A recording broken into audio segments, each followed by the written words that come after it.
Hola, ¿qué tal? En este video nosotros vamos a revisar una implementación de redes neuronales feedforward para clasificación binaria. Esta implementación es de mi autoría y lo que pretende es ilustrar cómo funciona internamente una librería que implementa redes neuronales artificiales, en este caso feedforward, qué cosas debemos configurar y obviamente cada script implementado, cada función implementada que contiene. Bien, entonces empezamos analizando la función feedforward neural network train, que es una función que en nuestro caso nos va a permitir justamente ajustar los pesos de una red neuronal. En este caso, esta librería usa el algoritmo Full Batch Gradient Descent, ¿ok? Entonces, en este caso, en cada iteración de entrenamiento se usan todos los datos de entrenamiento, todos los ejemplos de entrenamiento. Como siempre, para cualquier algoritmo de entrenamiento supervisado necesitamos los vectores de entrada del algoritmo, las etiquetas de salida y en este caso, para una red neuronal artificial feedforward, necesitamos declarar cuántas neuronas vamos a utilizar por cada capa, cuáles son las funciones de activación o funciones de transferencia de las neuronas de cada una de las capas y otros metaparámetros adicionales. ¿Ok? Más adelante veremos cómo podemos usar, cómo podemos declarar estos valores. Por ahora simplemente sabemos que esto es necesario. Aquí de todas maneras está puesto en esta documentación o en estos comentarios a qué hace referencia cada una de estas variables. Bien, para entrenar una red neuronal artificial, lo primero que necesitamos hacer es obviamente inicializar el valor de los pesos. Y aquí ustedes pueden ver que estoy declarando, en esta parte estoy inicializando los pesos y para eso estoy declarando o definiendo una variable mu y una variable sigma, que son típicamente las variables que se usan para redes, usar o para trabajar con distribuciones gaussianas. Entonces justamente aquí estoy usando una distribución gaussiana, ¿sí? Para generar valores aleatorios con este valor de media y con este valor de sigma, ¿ok? Entonces ustedes están viendo que los pesos están inicializados usando una distribución gaussiana con este valor de media y con este valor de sigma, y el número de parámetros que estoy inicializando depende de obviamente cuántas neuronas tengo en la y-ésima capa y cuántas neuronas tengo en la capa i-1. ¿Ok? El más 1 aquí es para, obviamente, tener en cuenta los vías que tengo que generar. ¿Ok? Recuerden que necesitamos crear una unidad ficticia que va a tener como valor 1 para poder trabajar de manera más simple con el vías. Ahora, ¿qué es lo que estoy haciendo en esta parte de aquí? También les había dicho anteriormente que en muchas plataformas de cálculo, los optimizadores tienen como entrada, en lugar de matrices, vectores. Pero claro, nosotros habíamos encontrado en las matrices una forma eficiente de representar la estructura que tienen los pesos sinápticos, pero sin embargo eso nos complicaba la vida a la hora de usar optimizadores, porque los optimizadores tienen como entrada vectores. Entonces aquí lo que estamos haciendo es vectorizando estos pesos iniciales y todo lo estamos concatenando en un gran vector, ¿ok? Que lo llamamos el vector de pesos iniciales, ¿ok? Entonces aquí estoy inicializando mi red neuronal artificial, ¿ok? Estoy inicializando los pesos de la red neuronal artificial para ser más específico, ¿ok? Listo. Aquí nosotros podríamos también incluir nuestro factor de corrección. Recuerden ese valor que hacía que estos pesos vayan acorde, el rango para el valor de los pesos que vaya acorde al número de unidades o de neuronas que hay en una determinada capa. Entonces aquí podríamos de una vez incorporar eso y ir para la raíz cuadrada de, en este caso,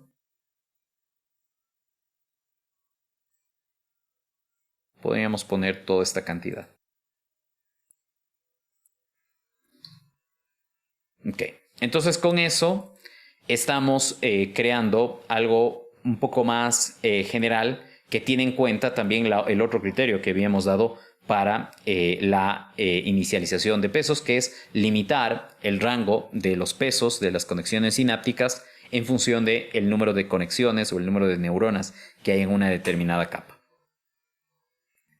Listo, entonces aquí tendríamos esta forma de inicialización. Hay formas de inicialización mucho más sofisticadas que estas, ¿ok? Esto es lo básico que debemos tener. Y luego sí vamos a entrenar nuestra red neuronal artificial y para eso vamos a usar un optimizador. Este optimizador va a ser la función fmincg, que es un algoritmo de optimización basado en el descenso de gradiente. Obviamente para eso necesitamos calcular el gradiente.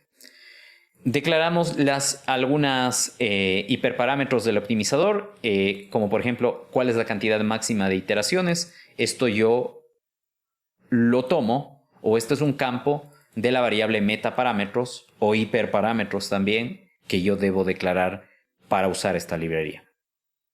Y aquí tengo mi función de costo que voy a usar para justamente definir el valor del costo y el valor del gradiente para estos datos de entrenamiento. Entonces, analicemos esta función de costo. Esta función de costo tiene como entrada, pues, los datos que voy a usar para entrenar la red neuronal, el número de neuronas por cada capa, el valor de los pesos de la red neuronal, las funciones de activación o de transferencia. En el lenguaje de redes neuronales artificiales usualmente se llaman funciones de activación más que de transferencia. Y los hiperparámetros que yo necesite definir para entrenar la red neuronal artificial. Otro hiperparámetro nos muestra esta línea de código que es el lambda, que es el factor de regularización. Ya sabemos qué papel cumple este lambda, ¿no? Es limitar durante el entrenamiento el rango de pesos que toman cada una de las conexiones sinápticas en la red neuronal. Bien, aquí recupero ciertos valores que son importantes para trabajar con el código, como por ejemplo cuántos datos de entrenamiento tengo, cuántas capas tiene mi red neuronal artificial. Esto me voy a saltar por un momento, ya hablaremos de esto en su debido momento. Y como ustedes pueden ver, aquí lo que estoy haciendo es de este teta, que es un vector, este teta es un vector que contiene todos los pesos de la red neuronal, estoy volviendo a matrices, ¿ok? Entonces, de ese vector estoy recuperando en forma de matrices los pesos de cada una de las capas de la red neuronal que he definido. Y eso lo hago a través de este código, ¿ok? ¿Por qué necesitaba trabajar, repito, con vectores? Porque los optimizadores toman como entrada vectores. Entonces necesito de ley al optimizador pasarle un vector. Pero sin embargo, para trabajar con la red neuronal en las predicciones, yo necesito tener matrices porque eso es mucho más simple de operar. Una vez que tengo los pesos recuperados en forma de matrices, ahora tengo que calcular la respuesta que me da la red neuronal o la predicción que me da la red neuronal feedforward para este conjunto de datos, que en este caso son los datos de entrenamiento. Aquí están W, como ustedes pueden ver, es una celda donde en cada posición de la celda están los pesos de una capa. Ok, entonces W es una celda que contiene todos los pesos de la red neuronal. Va las funciones de activación y van los metaparámetros. Ok, veamos entonces esta función de cálculo de predicciones usando la red neuronal. Ingresan los datos sobre los cuales quiero calcular las predicciones, los pesos. En definitiva, todo esto me define la arquitectura, ¿no? Y los pesos, obviamente, de las conexiones. Y algunos hiperparámetros que debo ingresar.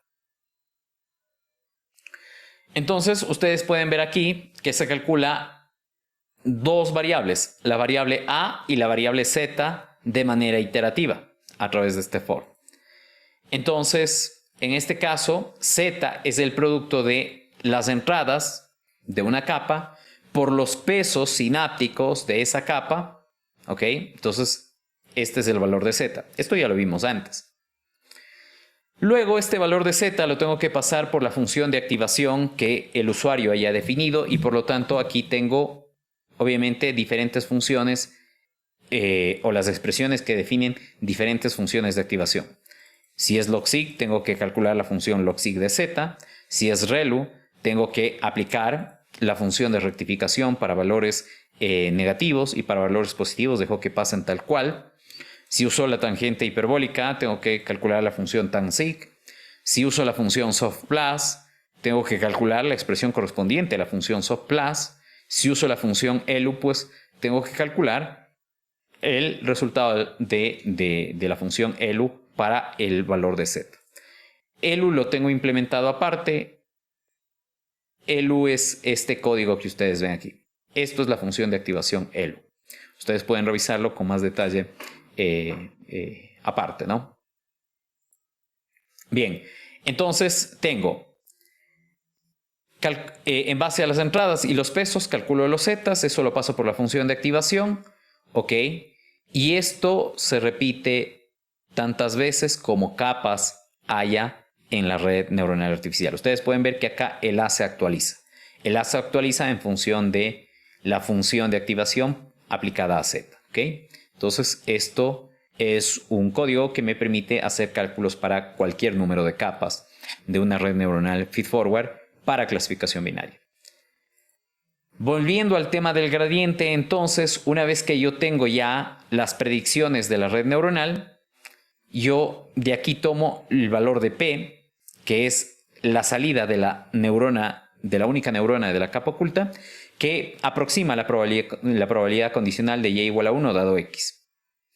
Ahora tengo que calcular el valor de la función de costo, que es el cross entropy. El cross entropy es y por log de p menos 1 o más 1 menos y por el logaritmo de 1 menos p. Aquí ustedes pueden ver que existe este tiny. Este tiny es para evitar problemas de desbordamiento numérico. Y el cross entropy es este valor que ustedes ven aquí. ¿Okay? Entonces, aquí calculo el cross entropy. Ahora, obviamente, ustedes vieron que yo había declarado previamente este lambda, que es el factor de regularización. Entonces, estoy usando regularización. ¿La regularización qué es? La regularización es sumar el cuadrado de los pesos de la red neuronal, ¿sí? Elevado al cuadrado. Sumar los cuadrados o los valores de los pesos elevados al cuadrado. Aquí ustedes pueden ver que dice desde la columna 2 hasta la columna final. No uso la primera columna porque en la primera columna están los vías y les había indicado anteriormente que usualmente no se regularizan o no se aplica regularización por decaimiento de pesos a los vías. ¿Por qué? Porque el vías controla qué tan cerca o lejos está la frontera de decisión del origen de coordenadas. Entonces, en este caso no se suele restringir el vías, ¿sí? O los vías en este caso, porque no es un único valor, ¿ok? En el caso del clasificador softmax sí regularizábamos el vías, pero porque teníamos una sobreparametrización del modelo. La función de costo que vamos a minimizar entonces es el cross entropy más lambda medios, el factor de regularización, donde lambda es el hiperparámetro que a mí me permite decir qué quiero. Quiero controlar grandemente el valor del rango de los pesos de la red neuronal o le doy más importancia que la red neuronal prediga bien sobre los datos de entrenamiento. Obviamente, y yo como diseñador tengo que elegir un valor de lambda apropiado para el problema que estoy resolviendo. Y luego viene el algoritmo de retropropagación del error, que es este que ustedes ven aquí. ¿Okay? Entonces, el algoritmo de retropropagación del error empieza con el cálculo del gradiente de la función de costo, que es el cross entropy, con respecto a la salida P de la red neuronal. Ya ese cálculo lo habíamos hecho anteriormente cuando hablábamos de la regresión logística y era este resultado. Entonces, por eso ponemos aquí este valor. Luego aplicamos la regla de la cadena, ¿sí? De manera sucesiva, yendo de la derecha a la izquierda, y esa aplicación de la regla de la cadena de derecha a izquierda es lo que se llama el algoritmo de backpropagation. ¿Ok? Y eso es justamente lo que tenemos acá. Entonces ustedes pueden ver que empiezo en la capa n, número de capas menos 1 y de ahí avanzo hasta la capa 1. ¿Ok? De ahí el nombre de retropropagación. ¿Ok? Y retropropagación del error, pues porque en definitiva lo que estoy haciendo es calculando o usando para los cálculos la función de costo. En realidad lo que estoy haciendo es calculando el gradiente de la función de costo y con eso voy de derecha a izquierda. Aquí tengo un if que me simplifican los cálculos. Este es el gradiente de la capa final. Y cuando quiera calcular el gradiente de otras capas, pues esto es lo que debo utilizar. ¿Ok? Entonces la expresión es la misma. Es delta por A. Ustedes pueden ver que es delta por A. Bueno, en este caso es el delta de I más 1 por A de I. ¿Ok? Es exactamente lo mismo, pero en este caso, producto de cómo voy construyendo las variables, solo me interesa multiplicar desde la segunda columna hacia el final, para el caso de la variable delta, con la variable A. ¿Okay? Esto es un detalle técnico que es importante en la implementación, pero bueno, que por ahora, digamos, no le vamos a prestar mucha atención. Simplemente ustedes ven que el gradiente es el delta por A. ¿Sí? Este delta que habíamos visto cuando analizábamos el algoritmo de backpropagation. Ok, ahora a este gradiente, que es de la función de costo con respecto a los pesos de la red neuronal, le tengo que añadir el gradiente del factor de regularización. Entonces aquí está el gradiente del factor de regularización. Ok.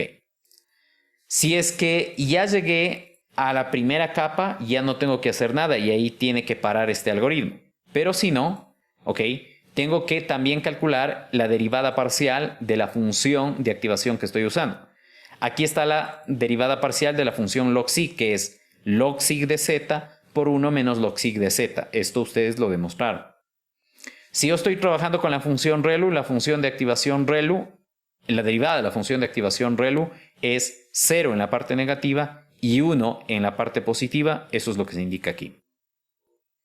La derivada de la tangente hiperbólica es 1 menos la tangente hiperbólica al cuadrado. Eso es lo que se indica en esta parte. La derivada de la función de activación softplus es la función logsig. Y la derivada de la función elu es esta expresión que nosotros vemos aquí. Evidentemente algunas expresiones como esto es fácil de entender, o como estas se vuelven un poco complicadas de entender. ¿Por qué? Porque el código está hecho de tal manera de que simplifique notablemente los cálculos y de esa manera obviamente la librería es eficiente en términos de tiempo. ¿Ok? Y aquí tengo que calcular el delta o tengo que actualizar este delta, ¿sí? Que es en función de los pesos de la capa para la cual calculo el delta y de las derivadas de las funciones de activación de la capa que estoy usando. ¿Ok? Entonces, esto es el algoritmo de descenso de gradiente y esta es quizá la parte más difícil cuando uno implementa una red neuronal artificial.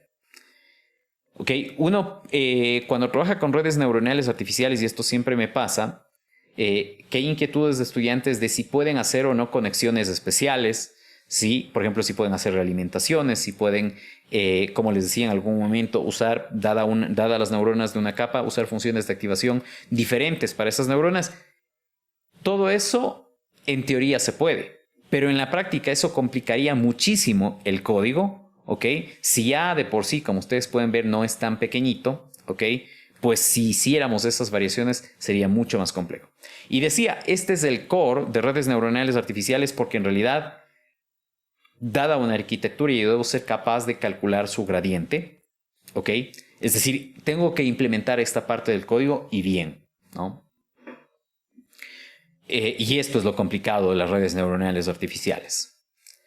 Y finalmente, yo necesito expresar el gradiente en forma de vector porque las librerías de optimización toman como entrada vectores y no matrices. ¿Ok? Entonces, lo que estoy haciendo aquí es simplemente vectorizando esos gradientes que están expresados en forma de matrices. Y con eso devuelvo en esta función dos cosas: el valor del costo y el valor de los gradientes de la función de costo, el cross entropy en este caso, para cada uno de los pesos o parámetros que yo tengo que ajustar en la red neuronal artificial. Ok, una vez que tengo implementada la librería de entrenamiento que usa la librería que calcula el valor de la función de costo y el valor del gradiente o los valores de los gradientes, ok, ahora es momento de saber si ese gradiente ha sido bien implementado. Entonces aquí tenemos nuestra función para chequear la implementación del gradiente. Es la misma función que antes hemos usado. Obviamente estamos actualizando las funciones que vamos a evaluar, pero de ahí el resto del código es exactamente el mismo. ¿Ok? Y la forma en cómo nos cercioramos que el cálculo esté bien hecho es comparando el gradiente que lo calculamos de manera exacta con una aproximación numérica para el cálculo del gradiente que también ya vimos anteriormente cómo se hace. ¿Ok? Aquí le vamos a poner 1 por 10 a la menos 6. Y aquí viene cómo usar la librería. Bien, ustedes pueden ver que yo necesito declarar de mi red neuronal cuántas neuronas voy a tener por cada capa. Entonces, en este caso lo que estoy resaltando es el número de neuronas de la capa de entrada. Esto representa el número de neuronas de la primera capa oculta. Esto representa el número de neuronas de la segunda capa oculta. Esto representa el número de neuronas de la tercera capa oculta. Esto representa el número de neuronas de la cuarta capa oculta y esto el número de neuronas de salida. ¿Ok? Listo. En este caso, este 1, inclusive en la librería lo podría omitir de ingresar, pero lo he puesto de manera explícita, a pesar que aquí no puedo poner otra cosa en esta librería que no sea 1, si no me va a dar error. Pero lo he puesto así para entender cuántas capas tenemos. Entonces, la longitud de este vector es el número de capas de la red neuronal. Aquí estamos usando una red neuronal con un total de 6 capas. 5 capas ocultas. 4 capas ocultas, la capa de entrada y la capa de salida. La capa de entrada va a tener tamaño n, donde n es la dimensión de los vectores que vamos a clasificar. Y aquí están declaradas las funciones de activación por cada una de las capas. La función de activación de los nodos de la capa de entrada es none, porque los nodos de entrada solo toman los valores de las componentes del vector que quiero clasificar. No hacen ningún cálculo. En la capa oculta 1 voy a usar una función de activación ReLU. En las neuronas de la capa oculta 2, tangente hiperbólica. En las neuronas de la capa oculta 3, SoftPlus. Y en las neuronas de la capa oculta 4 voy a usar ELU. La función de activación de la capa de salida va a ser logsig. Y esto tampoco lo puedo modificar porque en nuestro caso estamos usando una red neuronal para clasificación binaria que aproxima la probabilidad condicional de y igual a 1 dado x, donde x es el vector que contiene o que describe el objeto a clasificar. Acá tengo el factor de regularización, ¿ok? Y yo le he puesto un valor de 10. Acá viene el ReLU thresh, ¿ok? Que le pongo en 0. Esto simplemente cuenta en qué punto estoy yo poniendo o ubicando el codo de la función ReLU. Por defecto el codo está en 0. Pero si yo cambio este valor, puedo cambiar ese codo a valores positivos o valores negativos. ¿Ok? Aquí he dejado por defecto 0. Aquí están comentadas otras arquitecturas que voy a probar. ¿Ok? Y el objetivo de esta función era evaluar que el cálculo del gradiente esté bien realizado. ¿Ok? Entonces para eso voy a usar datos sintéticos, datos artificiales. Los datos de entrada o las entradas de la red neuronal van a ser números aleatorios. Voy a generar n mayúscula ejemplos de entrenamiento y cada ejemplo de entrenamiento va a tener n minúscula dimensiones. Las etiquetas van a ser también valores aleatorios, ¿ok? Que van a ser 0 o 1, 0 si el valor aleatorio es más grande o igual que 0,5 y 1 en ese caso o 0 en el caso contrario. RAND-N genera números según una distribución normal estándar, que significa una distribución con media 0 y desviación estándar de 1. Y rand, en cambio, genera valores entre 0 y 1 con una distribución uniforme. ¿Ok? Una vez que tengo estos datos que me sirven para simular los datos que debo poner como entrada a estas librerías, ¿ok? Ahora inicializo los pesos, ¿ok? De manera aleatoria. De nuevo vamos a poner el factor de este factor por el que dividíamos para inicializar los pesos en un rango apropiado con respecto al número de neuronas de la capa en la que están los pesos que quiero ajustar, vectorizo. Calculo el gradiente de manera teórica, calculo el gradiente con la aproximación numérica, ¿ok? Y comparemos los resultados. Entonces, en este caso, lo que voy a hacer es ejecutar este código y van ustedes a ver los resultados que vamos a obtener.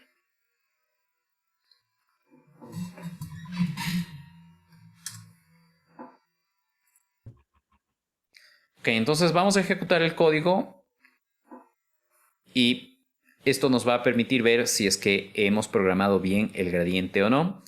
Ok, en este caso la diferencia entre el gradiente aproximado y el gradiente teórico es 2.72 por 10 a la menos 8. Esto está bastante bien. Ahora, en este caso yo tengo que ir cerciorándome que este código sirve para todas las funciones de activación. Entonces, para cerciorarme que funcione con todas las funciones de activación, he hecho o he puesto en cada capa una función de activación diferente. ReLU, tangente hiperbólica, softplus, ELU, loxig. Aquí están todas las funciones de activación que yo he usado. El orden en el que yo les he puesto es un orden arbitrario. Yo puedo cambiar el orden, no hay ningún problema. ¿Ok? Y aquí lo que conviene es poner valores distintos de 0, por supuesto, para ver que esto con valores distintos de 0, una diferencia entre el gradiente teórico y el gradiente aproximado pequeño. Entonces, con esto nos aseguramos de que el gradiente que hemos calculado esté bien implementado. Bien, una vez que hemos hecho este ejercicio, ahora sí tenemos una librería lista para usarla para construir algoritmos de clasificación binarios basados o para resolver algoritmos, para construir algoritmos para resolver problemas de clasificación binaria basados en redes neuronales feedforward. ¿Ok? Entonces vamos a ver un último script que nos muestra cómo podríamos usar esta librería. ¿Ok? En este caso, esto es simplemente esto me permite testear una red neuronal. ¿Ok? De hecho, en esta parte vamos a poner como pesos valores que los definimos aquí. Esto normalmente se ajustaría de manera automática en el entrenamiento, pero bueno, aquí vamos a decir que estos valores ya están dados. Tenemos dos ejemplos de entrenamiento, cada uno de dimensión 2. El primer ejemplo de entrenamiento tiene -1 como valores -1 y 2, y el segundo ejemplo de entrenamiento tiene como valores 3 y 4. Aquí están los pesos que conectan los nodos de entrada con las neuronas de la capa oculta. Aquí tenemos los pesos que conectan las neuronas de la capa oculta con la neurona de la capa de salida. Las funciones de activación son de los nodos de entrada, ninguna, porque no va ninguna función de activación, porque estos nodos no hacen cálculo. Las funciones de activación de la capa oculta son tangente hiperbólica, y las funciones de activación de la capa de salida van a ser loxig. Esto siempre debe ocurrir así con esta librería, puesto que estamos aproximando una distribución o una probabilidad, ¿no? Y aquí con eso calculamos los valores que esta red neuronal que hemos creado predicen para estas entradas. Entonces vamos a ejecutar este código y vamos a ver qué resultados nos da. Al ejecutar ese código nos dan estos resultados. Aquí podemos ver la matriz de datos que están ingresando. Aquí tenemos los valores de probabilidad de que este ejemplo de entrenamiento pertenezca a la clase 1, que es este valor. y de que este ejemplo de entrenamiento pertenezca a la clase 1, que sería este valor de aquí. ¿Ok? Si queremos ver cómo están los pesos, ahí están los pesos, que es una celda, repito. Aquí están los pesos que conectan los nodos de entrada con las neuronas de la capa oculta. Y aquí están los pesos que conectan las neuronas de la capa oculta con la única neurona de la capa de salida. ¿Ok? Listo. Así es como funciona esta librería. ¿Ok? Entonces, lo que yo necesito hacer para usar esta librería es declarar la arquitectura correcta. Entonces, eso es lo que vamos a ver ahora. Bueno, antes de pasar al uso de esta librería, vamos a ver un último código. Este código implementa una red neuronal feedforward, donde yo puedo declarar la arquitectura, pero a diferencia del código que vimos, en este caso se implementa una red neuronal feedforward para resolver problemas de clasificación multiclase. ¿Ok?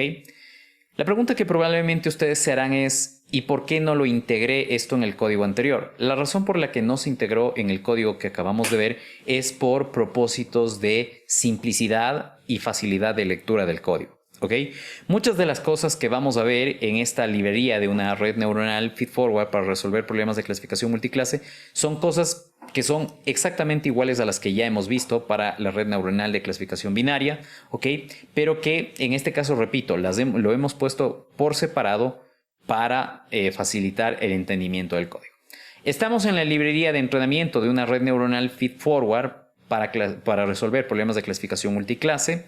De nuevo, tenemos nuestros datos de entrada, la arquitectura, aquí tenemos declarada en estas dos variables la arquitectura de la red, y aquí los hiperparámetros que son necesarios para el funcionamiento de la red.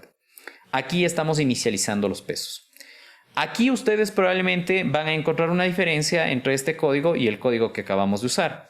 Y es el hecho de que, bueno, aquí estoy usando primero la función rand, ¿ok? Para generar el valor de los pesos. Rand genera números aleatorios entre 0 y 1. No estoy usando una distribución gaussiana. Y segundo, estoy usando este R, ¿ok? Por el cual se multiplica y se resta los valores generados con esta función de generación de números aleatorios. Pero este rand es la raíz cuadrada de 6 dividido para la raíz cuadrada del número de neuronas de la capa I más el número de neuronas de la capa I menos 1 más 1. ¿Ok? Esto implementa uno de los tantos métodos que sirven para inicializar los pesos. ¿Ok? Como les dije anteriormente, hay varios. Este es un método. ¿Ok? En este caso, también el rango de los pesos depende de cuántas interconexiones hay, más que de cuántas neuronas haya. Y de nuevo, vectorizo esos pesos. Una vez que vectorizo, paso a la función de optimización. ¿Ok?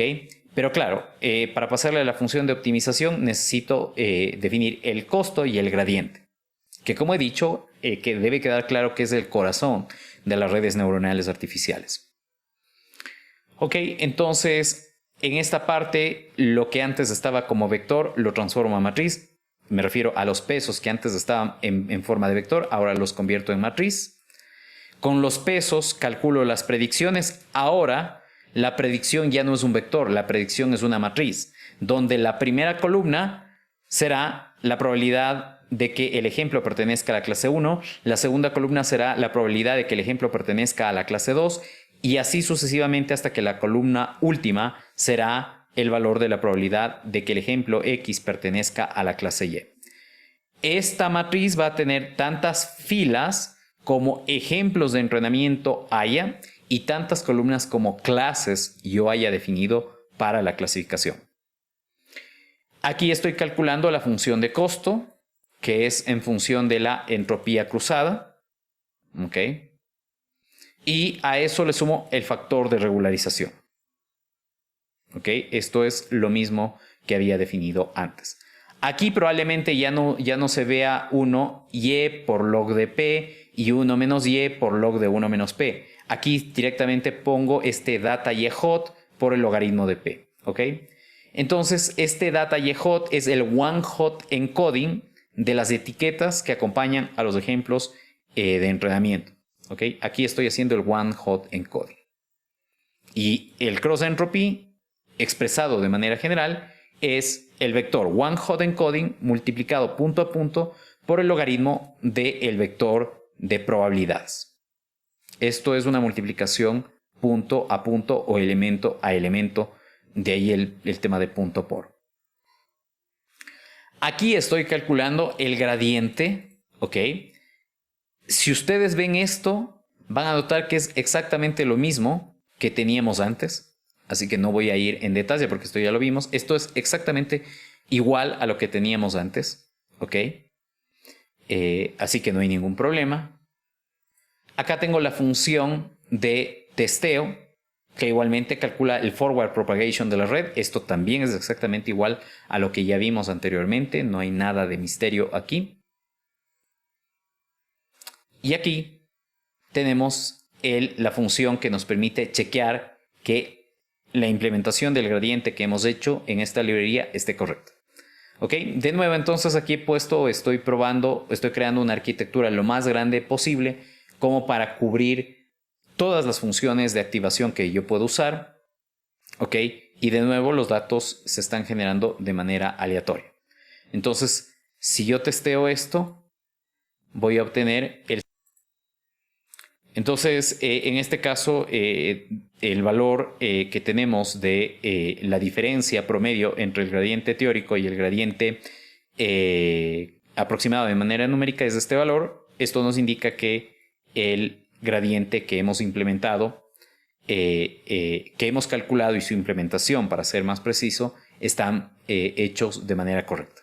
Y ahora podemos usar esta librería.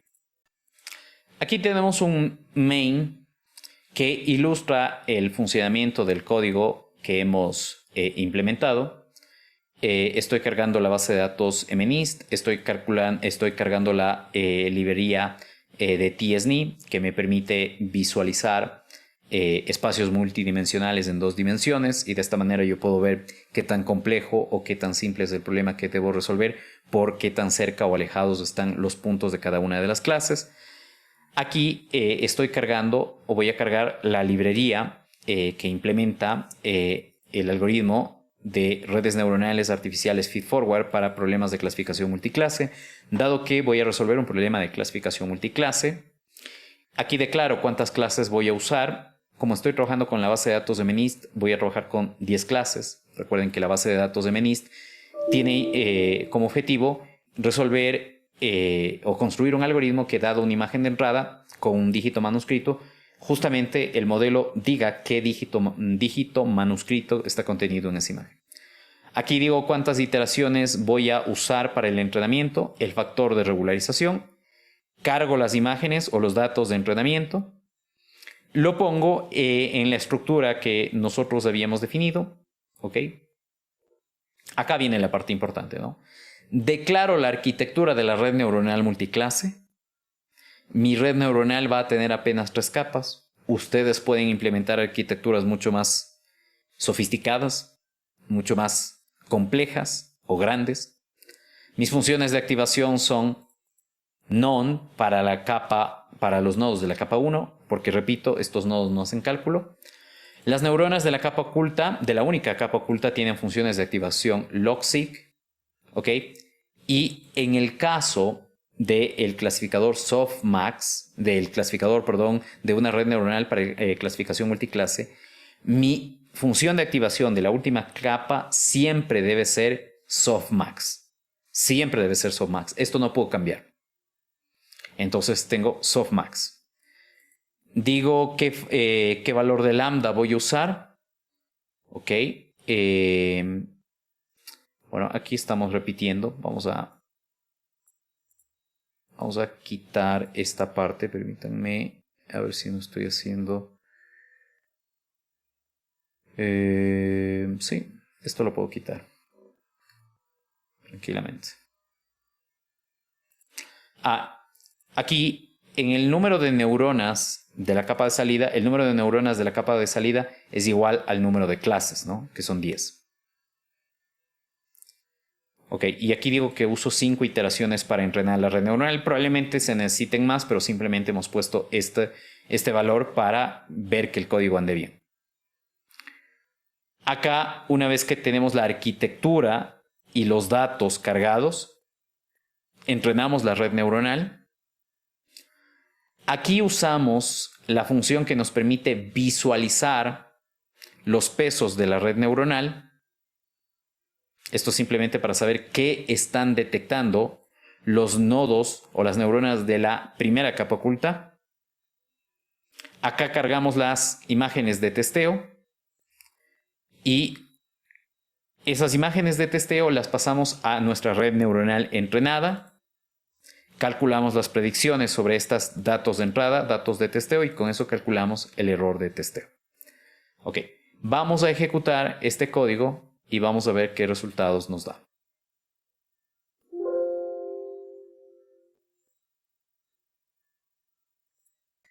Bueno, vamos a ilustrar entonces el funcionamiento de este código que hemos explicado. Voy a ejecutar el código en la configuración que hemos puesto.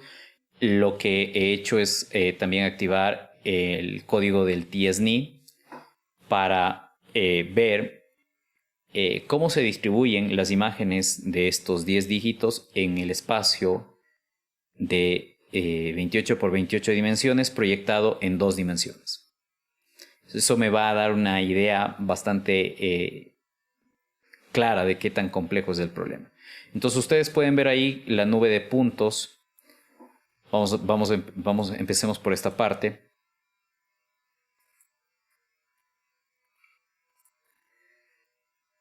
Lo que tenemos ahora, o lo que vamos a visualizar ahora, es la nube de puntos por cada una de las clases. Ustedes pueden ver, aquí están las 10 clases.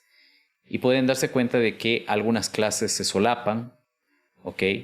En particular tenemos el 3, 4, 5, se solapa con el 8. ¿Ok? Entonces hay un solapamiento de los puntos de cada una de las clases, ¿no? Creo que ahí se puede ver mejor. Ok. Entonces evidentemente un clasificador lineal no va a andar tan bien. Esa es la razón por la que cuando ustedes usaban el clasificador Softmax probablemente no obtuvieron tan buenos resultados, precisamente porque las imágenes de cada una de las clases tienen cierto parecido, y eso se nota aquí dado que se cruzan o hay solapamiento entre los clústeres de puntos de cada una de las clases. ¿Ok? Entonces para esto me sirve tsni, que es una técnica que recomiendo usar bastante para tener idea. Obviamente esto es una proyección en 2 dimensiones de un espacio de 28 por 28 dimensiones en este caso, pero me dice qué tan complejo o fácil es de resolver el problema que estoy intentando resolver. En esta parte de aquí tengo lo que fue imprimiendo el algoritmo o la librería cuando iba entrenando. Lo que tengo desde aquí hasta el inicio es el código del tsni. Okay, el código del tsni. El tsni es un algoritmo iterativo. Okay. No lo hemos estudiado a fondo, pero ya sabemos para qué nos sirve. Aquí está el entrenamiento de la red neuronal. Ustedes pueden ver que el error de entrenamiento es del 45.43% y el error de testeo es 45.34%. Obviamente esto nos muestra de que tenemos que reconfigurar nuestra red neuronal para que esto sea lo más bajo posible. ¿Ok? Y finalmente en esta parte vemos 25 imágenes de entrenamiento tomadas aleatoriamente. Nos muestra la librería estas 25 imágenes como para tener una idea de qué tan complejo o de qué tan diversas son las imágenes que estamos clasificando. Aquí tenemos una imagen que corresponde al dígito 9, que más parece una A. Aquí tenemos una imagen del dígito 7, que en realidad más parece un signo de interrogación. Aquí este 4 parecería un 1 o podría ser confundido con un 1, ¿no? Entonces aquí podemos ver una muestra de las imágenes con las que vamos a entrenar nuestro algoritmo. Y lo último que vamos a visualizar es, recuerden que en nuestra arquitectura pusimos 5 neuronas en la capa oculta. Aquí podemos ver justamente qué patrones maximizan las respuestas de cada una de esas capas. Obviamente aquí no vemos un patrón definido. Esto es porque realmente nos hace falta entrenar con más épocas primero la red neuronal que hemos definido, y a lo mejor nos haga falta también ampliar la arquitectura de la red. Ampliar la arquitectura puede implicar aumentar el número de capas o mantener el número de capas en 3, pero aumentar el número de neuronas de la capa oculta, etc., ¿no? Y evidentemente lo que está claro es que necesitamos entrenar con más épocas nuestra red neuronal. Listo. Entonces, así se puede visualizar, digamos, el entrenamiento de la red neuronal usando la librería que les he compartido. Vamos a investigar de manera muy breve el problema de inicialización de los pesos. ¿Qué pasa si inicializamos los pesos en valores constantes? ¿Ok? Entonces, para eso voy a volver a la librería de la red neuronal. Me voy a ir a la parte de entrenamiento. Aquí estamos inicializando los pesos. Voy a comentar este código y vamos ahora a copiar este mismo código, pero ahora voy a inicializar en ceros los pesos. Bueno, puedo inicializar en ceros o en otros valores, ¿no? De hecho, podemos inicializar en unos todos. Y de hecho eso es lo que vamos a hacer. Entonces vamos a quitar este R de aquí, que para esto no nos va a servir. Aquí vamos a poner en lugar de ones, en lugar de rand, vamos a poner ones. ¿Ok? Y obviamente quitamos todo esto que depende de R porque ya no lo estamos usando. ¿Ok? Aquí todos los pesos estamos inicializando en unos. Este es el único cambio que vamos a hacer, y ahora vamos a entrenar nuestra red neuronal. Entonces voy a compartirles de nuevo las dos pantallas para que ustedes puedan ver. Vamos a limpiar la pantalla de MATLAB y vamos a volver al código que usa la librería que tiene como función de entrenamiento lo que mostré. Vamos a entrenar la red neuronal y vamos a ver cómo nos va. Ok, entonces va a demorarse un poquito hasta declarar el tsni. De hecho, para futuras corridas vamos a comentar esto porque no nos interesa por ahora esta parte de la visualización de datos. Directamente nos interesa qué pasa con los pesos de la red neuronal. Entonces vamos a esperar un poquito hasta que acabe el tsni de ejecutarse y luego sí ya se entrenará la red neuronal. Ok, se está entrenando ya nuestra red neuronal y ahí ustedes pueden ver qué pasa. Fíjense que los patrones que maximizan cada una de las neuronas son los mismos. Los patrones que maximizan las respuestas de las 5 neuronas que yo estoy usando en la capa oculta son los mismos. ¿Qué conclusión sacamos de aquí? Que las 5 neuronas están buscando exactamente lo mismo. ¿Esto qué implica? Que da lo mismo tener 5 neuronas, 10 neuronas o 20 neuronas que tener una. En realidad da lo mismo, digo, en materia de lo que buscan.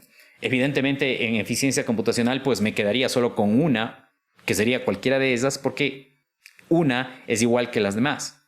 Busca el mismo patrón. ¿Ok? Y este no es un hecho aislado, como lo vamos a ver. Vamos a ejecutar nuevamente el código y vamos a darnos cuenta que la historia va a ser la misma. A este problema se denomina el problema de simetría, y esto básicamente ocurre cuando las neuronas todas tienen el mismo valor de pesos. Esto lo podemos ver de aquí de manera gráfica, pero también podemos visualizar de hecho los pesos. ¿Ok? También podemos visualizar los pesos de nuestra red neuronal. Entonces, en W tenemos los pesos. ¿Ok? Y puedo imprimir los pesos de la primera capa. Veamos cómo nos va. Bueno, fíjense, todos los valores tienen 1. Todos los pesos tienen el mismo valor, que es 1. ¿Ya? ¿Ok? ¿Qué pasa si yo pusiera 0 acá? Da lo mismo. voy a tener el mismo problema en el sentido de que todos los pesos van a seguir siendo exactamente iguales. Ahora cambié la inicialización de los pesos no a ceros, no a unos, sino a ceros. Y es el mismo problema. El mismo patrón maximiza la respuesta de cada una de las 5 neuronas de la capa oculta. Sigo teniendo el problema de simetría. Entonces fíjense cuán importante es inicializar bien los pesos. Voy a volver al código original que implicaba o que tenía una inicialización de los pesos de manera aleatoria. No sé si tienen alguna consulta de esta parte, me dicen por favor. No, profe. Bien, probablemente la pregunta que ustedes se harán es, ok, ¿qué función de activación debo usar? Esto es algo que lo vamos a discutir en una siguiente clase. Les pido que para eso, por favor, ustedes usen este código. Lo único que hay que hacer es ir cambiando la arquitectura y obviamente en función de eso ver qué gano o qué pierdo usando una u otra función de activación. Recuerden, por favor, que la función de activación de los nodos de la capa de entrada es none, porque esos nodos no hacen cálculo. Para la librería que implementa la red neuronal para clasificación multiclase, siempre la función de activación de la capa de salida debe ser softmax. Y para la librería que implementa la red neuronal para clasificación binaria, siempre es logsig la salida. Eso es lo único que no puedo cambiar.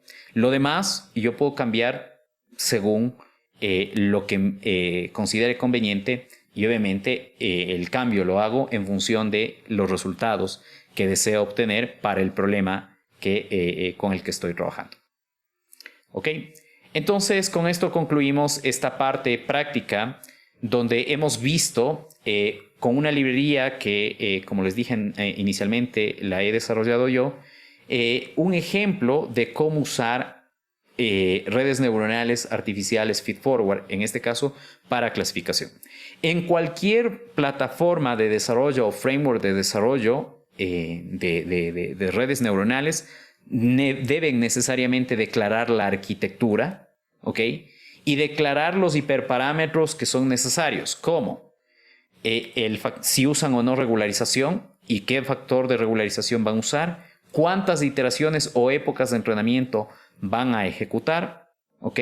Y algunos otros aspectos más, ¿ok? Entonces, creo que con esto podemos concluir esta clase del día de hoy y nos vemos en una siguiente clase.